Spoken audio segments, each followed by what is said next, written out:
The Accidental Engineer. Welcome all, Max of the Accidental Engineer here. Today we have the pleasure of being joined by Sumeru Chatterjee, otherwise known as Sumo. Sumo has a background in customer education, most recently at Addepar, the wealth management SaaS product. Is that a fair way to describe it? Yeah. Although you are soon to be starting a new job. Yeah, I'm very excited to be starting also. Thank you for having me. And, Absolutely. Yeah, I'm in the customer education world, and that's what I do. That's kind of my role, and I'll be starting a new role pretty soon in the city at an AI company called Gong. So very excited about that. Right on, right on. We'll hear a little bit more about that in a moment. But to start, for our audience that don't know about customer education, do you mind sharing what the heck customer education is? Yeah, I'm still figuring that out, but I'll try and introduce it as much as I can. So if you are familiar with enterprise SaaS software, a big part of B2B SaaS or just SaaS in general is making sure that you take care of your customers who bought your product, because this is a recurring business, right? Where you are, it's a monthly or quarterly or annually recurring contract that most software vendors have with their partners and with their clients. So you want to make sure not only can you sell the software to a lot of people, but you want to make sure that their customers are taken care of, right? And so about 10 years or so ago, customer success kind of started as a function within SaaS and became really popular. Now it's a pretty well-established function. Most people who work in software understand the role and the value of customer success. But a lot of the customer success work revolves around adoption, which is making sure that not only do the customers feel happy, but they can actually use the product, they feel knowledgeable enough and comfortable enough to actually get value out of the product. And so a lot of customer success managers, CSMs as they call them for short, find themselves kind of repetitively teaching new users of the product how to use it, showing them how to navigate it, showing them the value, and kind of find themselves just repeating this process again and again as and when new customers come. So at some point in the maturity of a SaaS company, it makes sense to take out those education and adoption functions and concentrate them into a specific function called customer education. And the people who are in this role, their goal is to make sure that the product gets adopted by new users, that new users understand not only how to use the product, but why to use the product and when to use the product. And so it's an entire function dedicated to just adoption and scale. So one of my mentors and friends, Adam Abramescu, who heads customer education at Slack now, he calls customer education the rocket fuel for CSMs. Got it. Okay. Yeah, no, I think we have never had a CSM, a customer success manager, on the show yet. But that distinction is super important to make. One of the reasons I want to emphasize to our audience that you're an awesome guest to have on, Sumo, is to point out also that you started a community around customer education, customereducation.org, which has international chapters in 5 countries, and an active Slack group if people are curious to hear about the types of things that customer education specialists are working on. What's kind of the background that brings people to this role within startups and tech companies? Yeah, so great. Both are great questions, and I love that I'm on the accidental engineer because I think of myself as the accidental customer educationist. So if you think about kind of what enterprise SaaS people in general do, especially in the customer success world, as customer success became more and more prevalent, there was a strong community around that. There are a lot of these conferences that happen, like Pulse, that bring CSMs or CS managers from across the board together. And so when I started my role, I didn't find that, or I didn't really have that venue of these massive conferences. There were a couple of events and a couple of folks on LinkedIn, but really wasn't a community as such. And so I found myself kind of learning or wanting to ask questions to learn how to do this job, but didn't really find kind of the avenue. And that's really what got me to start customereducation.org. And as you mentioned, we have chapters in multiple countries and multiple states all over the US. So if you think about, your question was, how do people end up in this role, right? And most of the answer is kind of accidentally. So nice. A good fit with the theme here. They come from a lot of different backgrounds. So one of the main backgrounds is you might be a CSM and you find yourself, you have 40 clients or 40 accounts that you're supposed to take care of, but you're finding most of your time is going in educating new customers. And so if you're somebody who's really passionate about teaching or education, and you are a CSM, that might be one entry into the role, which is kind of my background. A lot of other people come from instructional design, so that is an actual academic skill set where people learn about how to build curriculum, how to teach adults, how about learning theory and how adults learn differently than children. And so if you have a background in kind of formal education, instructional design, which is kind of the art and science of building instructional content, that might be another common background. Or the third type of background is somebody who's just in an organization, early part of the organization, and finds themselves doing a lot of product marketing or kind of product promotion type of work, where you are doing webinars or you're hosting events in person or online, where you're building people together and you're getting them excited about your particular product. That might be another background from which you come to customer education. I think it would be really cool to cover the relationship that exists between customer educators in a company and the product team. And I realize that in a great deal of situations, product owners or managers act as kind of a force that is a line of communication between the rest of a business's employees and maybe the designers and engineering resources. So I'd like to get to that point about how do customer educators interact with the software engineers at tech companies. Yeah. But before that, I was kind of curious about the types of tools that a customer educator uses. I think a lot of our audience, if not at their jobs, maybe as customers of a software product, are familiar with maybe knowledge bases that they're directed to, and they have a customer support claim or ticket. Yeah. What's the next step in terms of what customer educators provide to customers beyond maybe a knowledge base? Perfect. Okay, so let me try and take this answer in a little different way. So let me ask you a question, right? Do you know how to use Photoshop, for example? Yeah, a little bit. Right? Okay, a little bit, right? How did you learn the Photoshop that you do know? Probably YouTube videos. YouTube videos, right? So if you think about Photoshop, right, it's a really deep product, right?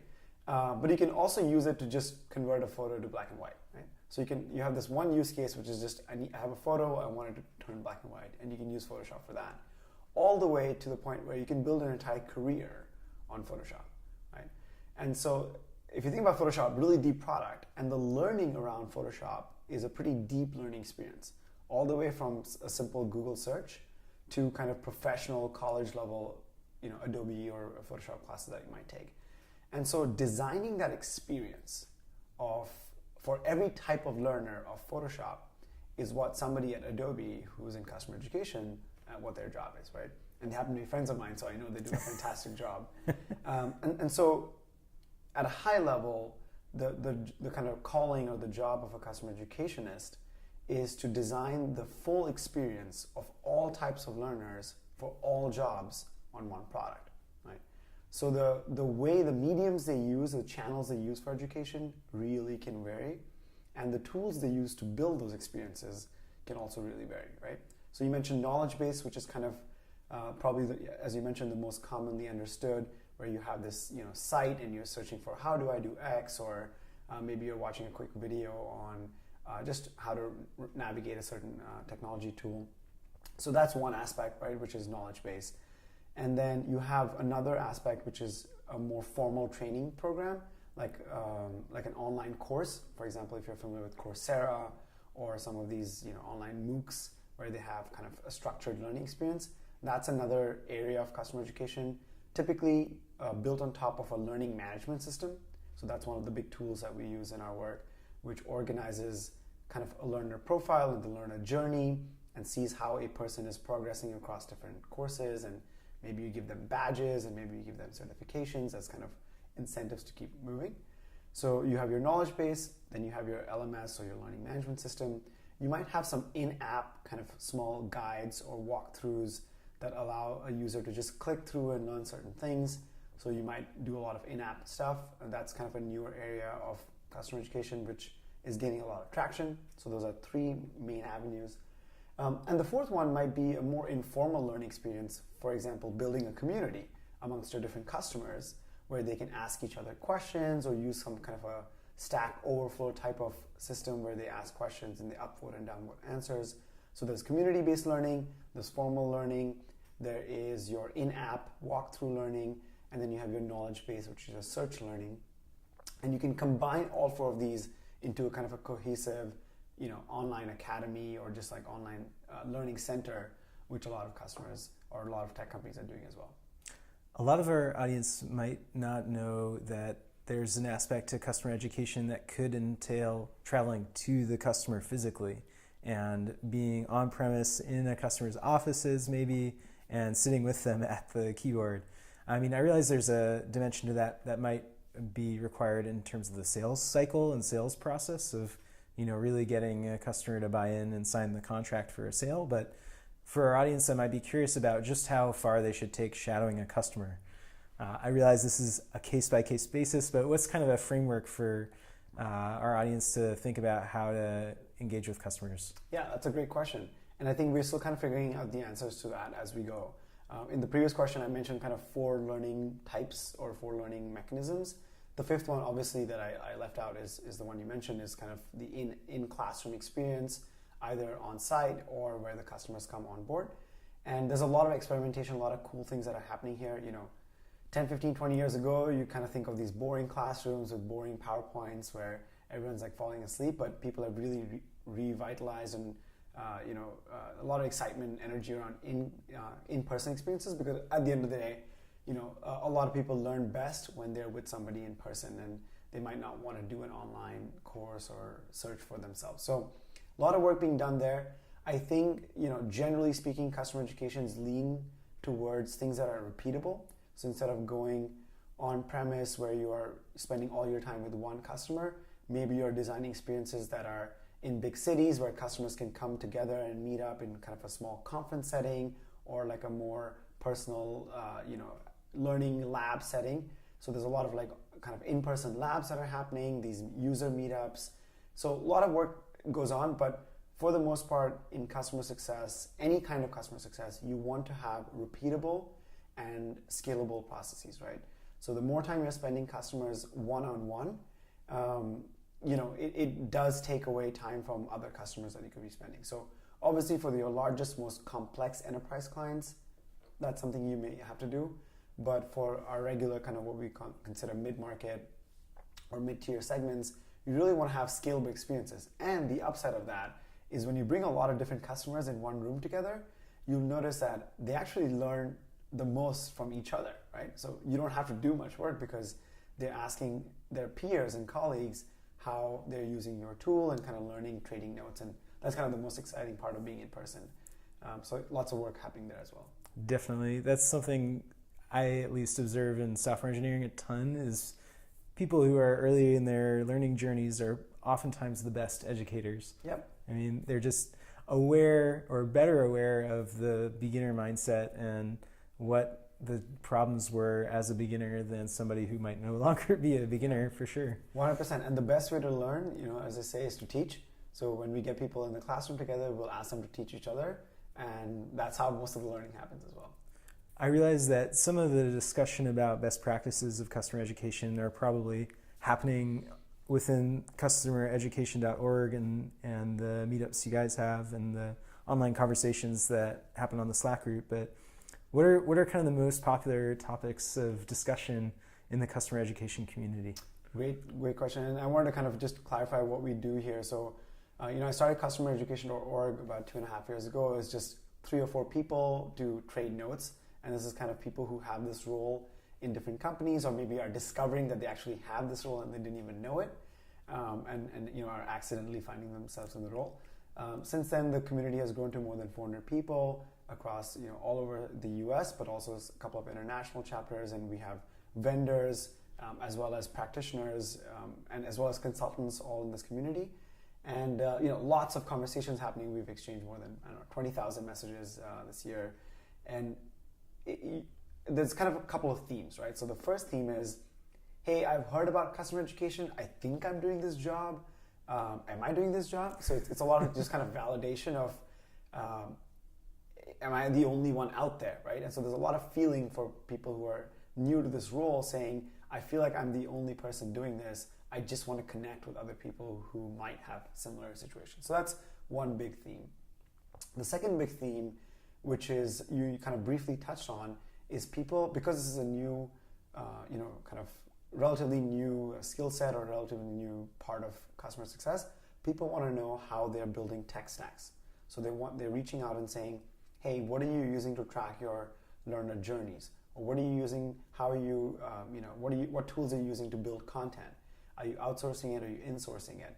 What tools are you using to deliver content? So a lot of around kind of just tool talk.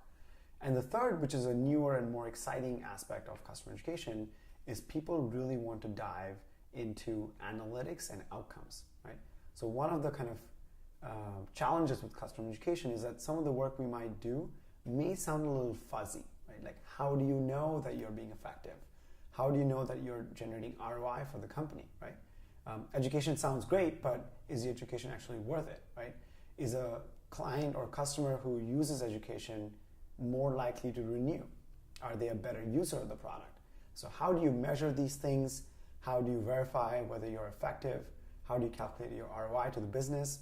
And how do you go back to, at the end of the day, how do you go back to your CEO and say, hey, this job is effective and this role is important in the company? So that's probably the biggest, kind of most debated part of customer education. Right on. We'll get to the tools in a second, which is something I'm curious about. But first, who are these people who are coming in and wondering if they themselves are customer educators? What kind of job titles do they have and that are having this epiphany that they're actually customer educators? Yeah, and that's kind of like the most fascinating part of the community. It's just like, hearing these stories of how people fall into this role. As I mentioned briefly before, a lot of them are CSMs, customer success managers, who are finding themselves doing this often and often. And because they're maybe naturally good teachers or speakers, their colleagues and their peers volunteer them for more and more of these experiences. Some of them are product content writers who write the help site painstakingly, day one of the company, but then go from writing the help site articles to the support FAQs, and then graduate from the support FAQs to small tool, like tip, kind of quick hit videos, graduate from videos to creating full courses, and then ultimately graduate from creating courses to creating certification programs. And then 2 years later, they're like, whoa, what happened? I'm now a customer educationist. And the third one, which we briefly touched on, was actually product managers, PMs, who have this opinion that you can't just build good products, you have to actually drive adoption. And so I could be the greatest PM designing the best feature ever, but if nobody ever used that feature, then what good was it? So a lot of these PMs who come to us and say, I started off as a PM, I was designing a lot of product, but then I got curious and interested in how these products or features being actually used, and how do we track and measure successful outcomes on the usage, and how do we drive adoption? And lo and behold, I find myself as a customer educationist. So lots of different backgrounds. Got it. So tools-wise, what are we mentioned knowledge bases, learning management systems, LMS. What are some of the tools in the customer educator toolbox? Yeah, great question. It's an ever-expanding list, and it's hard to keep track. And so one thing we do in the community is help people kind of narrow down and choose their tech stack and choose their tools. That's a big part of the community is helping each other. As I said, the learning management system is kind of generally speaking, the biggest tool set. To give you a little bit of context, there are more than 700 vendors of just the LMS itself. So there's a lot of choice out there and kind of choosing the right one for you.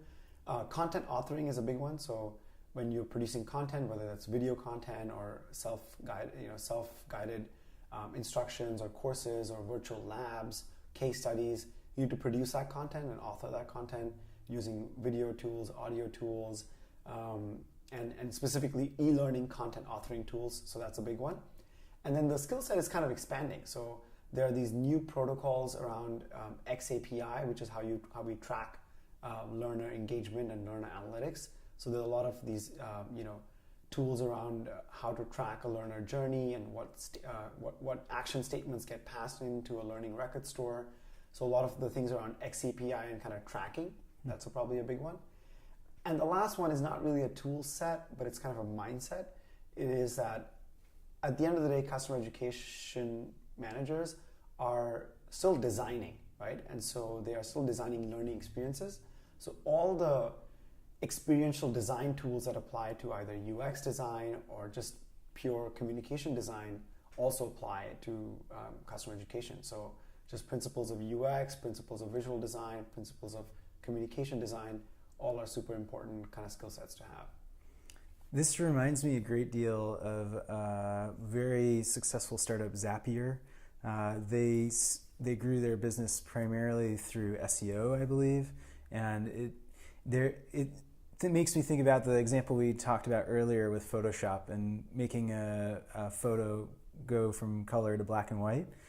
That's a prime example of maybe content that, if made publicly available, someone could discover that, oh, Photoshop is the tool to convert photos from color to black and white. Yeah. And I know this is probably not the topic that maybe comes to mind for CSMs or our customer education managers as they're writing their support content, but is there some attribution to the content that customer education managers put together when it comes to driving new customers and like driving sales that otherwise wouldn't have happened if it wasn't documented that the product does a certain thing? Yeah, great question, and I'm so excited that you asked me this because I feel like we don't talk about this enough. So I think there's a big paradigm shift that's happening in SaaS and how that SaaS is sold and used, right?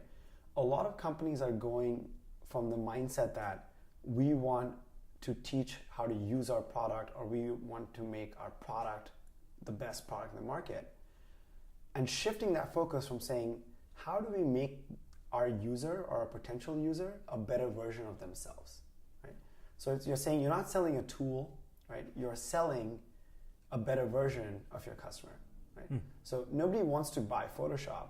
People want to be a better visual designer or a better photographer, right? And so when you make that mind shift, or when you make that kind of shift, customer education has to change from saying, this is how you use my product, to saying, this is how you do your job better. Oh, and by the way, our product is a good way to do so. So some really good examples that come to mind are companies, I'm just going to name a few and you may or may not have heard of them. Optimizely is a big one. HubSpot is another one. And Salesforce is obviously a pioneer in this space. So if you think about Optimizely, they are a A/B kind of testing, online experimentation company. And so their learning is really focused on saying, not how you do, how do you use Optimizely better? It's saying, how do you become a better experimenter? If you're designing web experiences, or if you're designing websites, how can you get experimentation a core part of your process? Oh, and by the way, Optimizely happens to be a good tool to do so.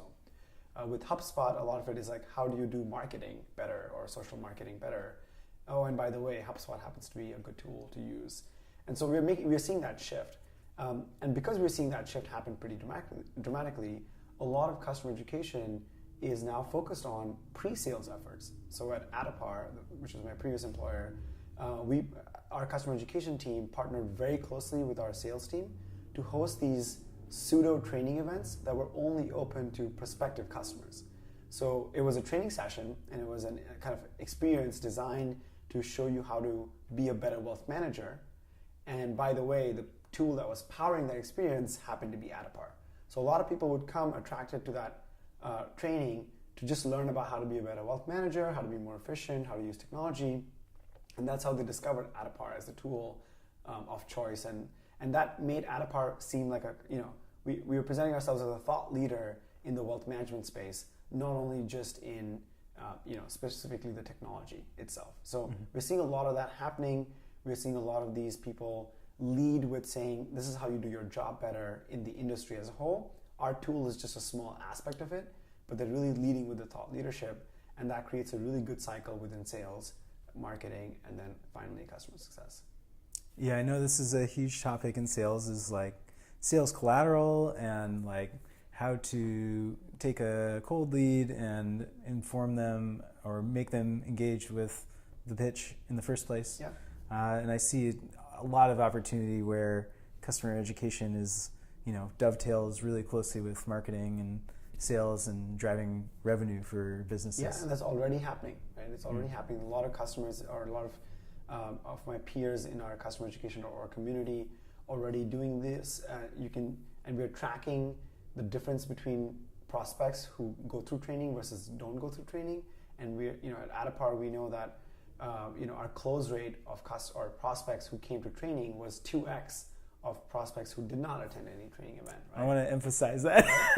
Do you mind saying that again? Yeah, so we noticed, technically the number is prospects who attended a training event before buying close at 1.7 or 1.8 times probability than prospects who never attended any training, right?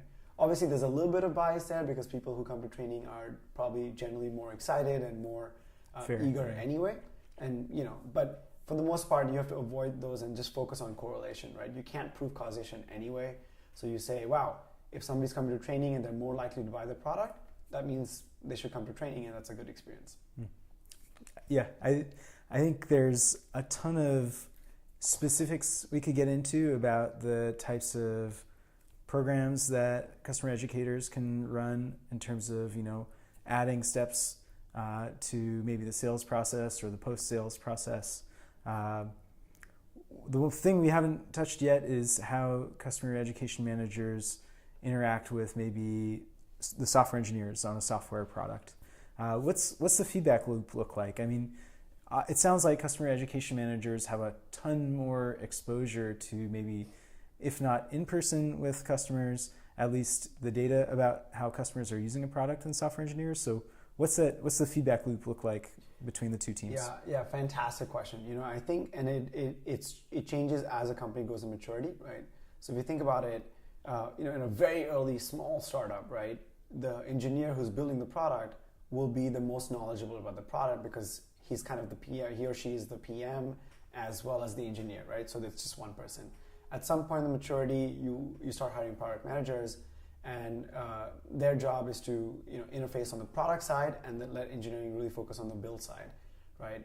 And during that time, PMs will be the most knowledgeable people about the product.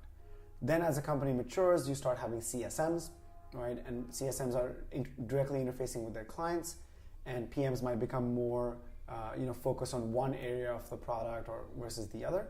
And so then CSMs end up becoming the most knowledgeable about the use of the product in day-to-day. And then at some point of the maturity, you end up with customer educationists. And their job is to actually be product experts and work with product experts and work with clients and really drive that adoption and that inclusion of the product into the customer's life. And they become the most knowledgeable about the product, and more specifically, they are the most knowledgeable people in the company about how a new person interacts with the product, right? So when I'm a first-time log into the product, what am I excited about? What do I get nervous about? What's really complicated? What confuses me? That kind of insight is usually strongly held within customer education. And a good customer education team or a manager, their role is to really take that feedback, both analytically, both kind of quantitative feedback as well as qualitative feedback that they get from surveys or NPS scores, and then pass that feedback back to the PMs as well as the engineers to say, hey, our new feature that you just released was used by 1,000 people, and here's how 700 of them thought about it, and here's what confused them, and we can see drop-offs in this part of the product. So they kind of, in a lot of ways, are playing the role of product analytics teams, kind of hybrid PMs, but really being the voice of the client. I think one of the big things that gets me out of bed in the morning is to say, when I show up to work, I want to be the voice of the client, whether that voice is a happy voice or an angry voice or somewhere in between, right? And so passing that voice of the new user or new learner back to the PMs is a bigger aspect of the job. For sure. Well, for our audience that might be curious about getting involved in customereducation.org, I recommend they check out the website. Yeah. I will include links in the show notes. If you want to get a hold of Sumo, check them out on LinkedIn. We'll also include a link there. But otherwise, Sumo, thank you for coming on. Thank you, and thanks for having customer education on the docket.